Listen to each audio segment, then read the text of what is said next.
تحریک، آپ اگر ایسا ادھر تشریف فرمائیں، کسی بھی تحریک یا تنظیم کو پڑھنے کے لیے یا اس کو سمجھنے کے لیے سب سے ضروری جو چیز ہوتی ہے وہ اس تحریک یا اس تنظیم یا اس جماعت کا منشور ہوتا ہے۔ کیا چیز ہوتی ہے؟ منشور ہوتا ہے۔ آپ کسی بھی تحریک، چاہے وہ مذہبی ہو، چاہے وہ سیاسی ہو، چاہے وہ عالمی سطح کی کوئی تحریک ہو، چاہے وہ اسلامی تحریک ہو، چاہے وہ غیر مسلموں کی ہو، کسی بھی تحریک یا تنظیم کو جب پڑھنا ہو کہ میں اس تحریک کے بارے میں جاننا چاہتا ہوں، اس تنظیم کے بارے میں جاننا چاہتا ہوں، ٹھیک، تو ہمیشہ کہاں سے بات شروع کرتے ہیں؟ اس تحریک، اس تنظیم یا اس جماعت کا منشور پڑھتے ہیں۔ کیا چیز پڑھتے ہیں؟ منشور۔ ایک لفظ ہوتا ہے منشور۔ کیا چیز ہے؟ منشور۔ یہ زیادہ معروف لفظ ہے، اور اس کے ساتھ ایک دوسرا لفظ ہوتا ہے، وہ ہوتا ہے اس کا مقاصد۔ کیا چیز ہوتی ہے؟ مقاصد۔ دونوں ایک ہی چیز، دونوں کیا ہے؟ ایک ہی چیز، ایک ہی۔ منشور زیادہ معروف ہے ہمارے عام روزمرہ زندگی میں بھی، مقاصد کا لفظ کم استعمال ہوتا ہے۔ اب ہم نے تحریک منہاج القرآن کے بارے میں جاننا ہے، تو لازمی طور پر ہمیں اس تحریک کے مقاصد کا پتہ ہونا چاہیے کہ یہ تحریک آخر کیوں بنی ہے، کیا ضرورت تھی، ٹھیک ہے جی۔ تو اس تحریک کے 7 مقاصد ہیں۔ کتنے؟ 7۔ یعنی یہ تحریک اگر بنی ہے تو ان 7 چیزوں کی وجہ سے بنی ہے۔ کتنی چیزوں کی وجہ سے؟ 7۔ پہلی چیز ہے کہ یہ تحریک کیوں بنی ہے۔ پہلا مقصد ہے دعوت و تبلیغ حق۔ کیا مقصد ہے؟ دعوت و تبلیغ حق۔ کہ یہ تحریک اس لیے بنی ہے کہ اس نے پہلا اور بنیادی کام یہی کرنا ہے کہ اس نے حق کی دعوت بھی دینی ہے لوگوں کو اور تبلیغ بھی کرنی ہے۔ دوسرا مقصد اصلاح احوال امت۔ کیا لفظ ہے؟ اصلاح احوال امت۔ کہ یہ تحریک اس لیے قائم کی گئی ہے کہ اس نے امت مسلمہ کے احوال کی اصلاح کرنی ہے۔ امت مسلمہ کے احوال کی اصلاح کرنی۔ تیسرا مقصد کہ یہ تحریک کیوں قائم ہے، وہ ہے تجدید و احیاء دین۔ کیا مقصد ہے؟ تجدید و احیاء دین۔ کہ عصر حاضر میں موجودہ صدی کے لیے اور آنے والی صدی کے لیے اس تحریک نے اور اس کی قیادت نے دین کی تجدید کا فریضہ بھی سر انجام دینا ہے۔ چوتھا مقصد ترویج و اشاعت اسلام۔ کیا مقصد ہے؟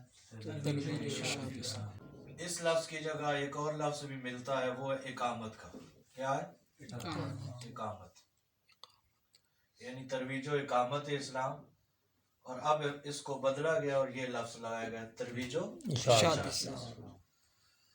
اس کا سادہ سا فلسفہ یہ ہے کہ یہ تحریک پہلے دن سے ہی اس چیز پہ یقین رکھتی ہے کہ دین کبھی بھی صرف تبلیغ کرنے سے نافذ نہیں ہوتا، دین کبھی بھی صرف دعوت دینے سے، تقریریں کرنے سے، کتابیں لکھنے سے نافذ نہیں ہوتا، لہٰذا وہ ہمارا کام الگ ہے دعوت اور تبلیغ کا، وہ کام الگ۔ دعوت اور تبلیغ سے کبھی دین نافذ نہیں ہوتے، کبھی دین میں 100 تقریریں کر لوں نا کہ سود حرام ہے، تو کبھی سود حرام ہے یہ تقریر کرنے سے بینکاری کا نظام ٹھیک نہیں ہو سکتا جب تک عملی طور پر، جب تک بینکاری کے نظام کو ٹھیک نہیں کیا جائے گا۔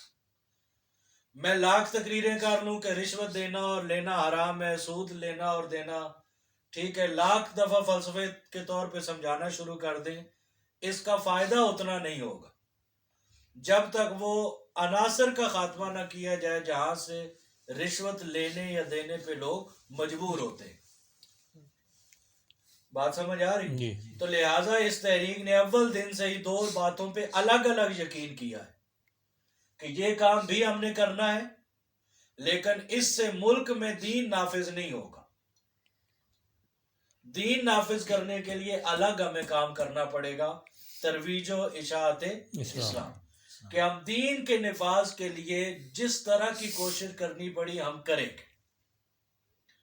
اس کے لیے الیکشن میں آنا پڑا، اس کے لیے پارلیمنٹ میں جانا پڑا، اس کے لیے روڈ پہ آنا پڑا، اس کے لیے عدالتوں میں جانا پڑا، دین کے نفاذ کے لیے جہاں سے دین نافذ ہوتے ہیں وہاں تک ہمیں کوشش کرنی ہوگی۔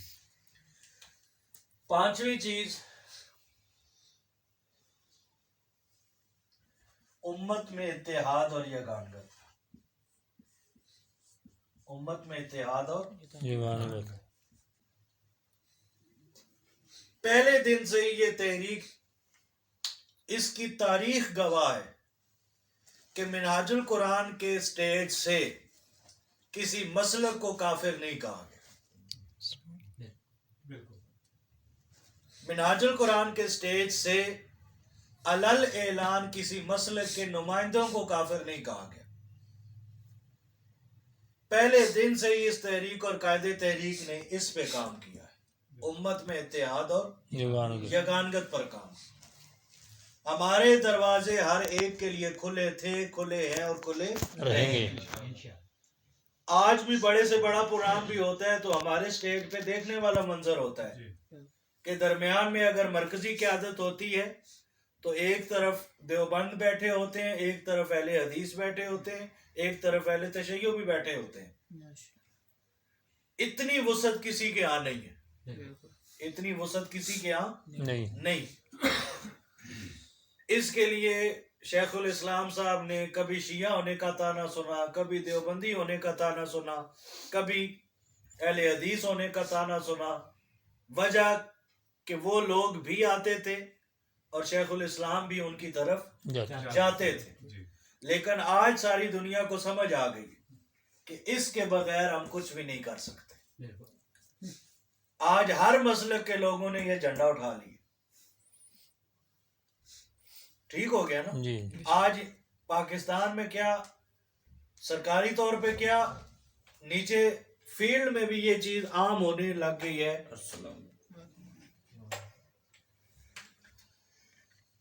فیلڈ میں بھی یہ چیز عام ہونے لگ گئی ہے کہ امت میں اتحاد سے ہی سب کچھ ہوگا، اتحاد کے بغیر کچھ بھی نہیں ہو سکتا۔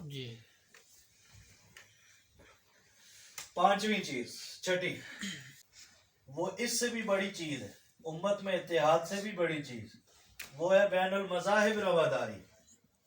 کیا ہے؟ بین المذاہب رواداری اور ہم آہنگی۔ کہ یہ تحریک یا اس کی قیادت صرف مسالک کے درمیان اتحاد نہیں چاہتی، یہ تحریک تو اس طرح کا کام کر رہی ہے کہ یہ مذاہب کے درمیان رواداری چاہتی ہے۔ ٹھیک ہے، اس کے لیے آپ میں سے جو سینئر ہیں ان کے علم میں ہے کہ گزشتہ تقریباً 35 سالوں سے، کتنے سالوں سے؟ 35 سالوں سے یہ تحریک کیا کر رہی ہے؟ عالمی میلاد کانفرنس پہ عیسائی بھی آتے ہیں، عالمی میلاد کانفرنس پہ یہودی بھی آتے ہیں، عالمی میلاد کانفرنس پہ سکھ بھی آتے ہیں۔ ان کو ہم بلاتے ہیں، وہ عالمی میلاد کانفرنس پہ آ کے حضور علیہ السلام کے حوالے سے بات کر کے جاتے ہیں، ان کی رحمت للعالمین کی بات کر کے جاتے ہیں۔ اور ہمارے ہاں بھی 25 دسمبر کو ہر دفعہ ایسا ہوتا ہے کہ ہم عیسائیوں کو بلا کے عیسیٰ علیہ السلام کی ولادت کی خوشی میں کیک کاٹتے ہیں باقاعدہ۔ ٹھیک ہے، اس سے ہوتا کیا ہے؟ اس سے ان لوگوں کو اسلام کے قریب آنے کا موقع ملتا ہے۔ کیا ہوتا ہے؟ اس پہ بھی آپ کو معلوم ہے شیخ الاسلام صاحب کو عیسائی ہونے کے بھی طعنے سننے پڑے۔ ٹھیک ہو گیا نا؟ اس حوالے سے بھی، لیکن آج یہ کام سارے مسلمان کرنے پہ مجبور ہیں۔ ٹھیک ہے، جتنی دیگر مذاہب مکتب فکر کے بانیان ہیں، یہ کام سارے اب کر رہے ہیں۔ عیسائیوں کی کرسمس میں سارے شریک ہوتے ہیں۔ ٹھیک ہو گیا نا؟ فرق یہ ہے کہ شیخ الاسلام صاحب کو جو بات 20 سال پہلے سمجھ آتی ہے، لوگوں کو وہ 20 سال کے بعد سمجھ آتی ہے۔ ٹھیک، آخری چیز ہے کہ یہ تحریک کیوں قائم ہے، وہ ہے انتہا پسندی کا خاتمہ اور امن کا فروغ، انتہا پسندی کا خاتمہ اور امن کا امن کا فروغ۔ یہ تحریک ساتواں جو مقصد ہے اس کے قیام کا وہ یہ ہے کہ اس تحریک نے ہمیشہ انتہا پسندی کے خاتمے کی بات کی اور امن کو فروغ دینے کی بات کی۔ یہ جو مقصد ہے یہ اتنا مشہور ہوا ہے پوری دنیا میں،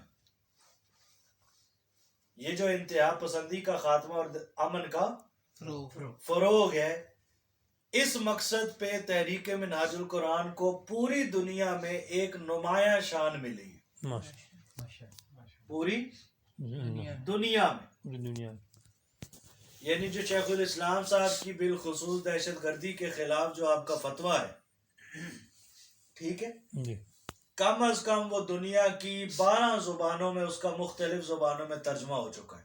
ماشاء اللہ وہ ہر ملک اپنے اپنے ملکی سطح پر، حکومتی سطح پر اس کو تقسیم کروایا گیا، ماشاء ٹھیک ہے۔ تو یہ 7 مقاصد ہیں جن کے تحت یہ تحریک قائم کی گئی۔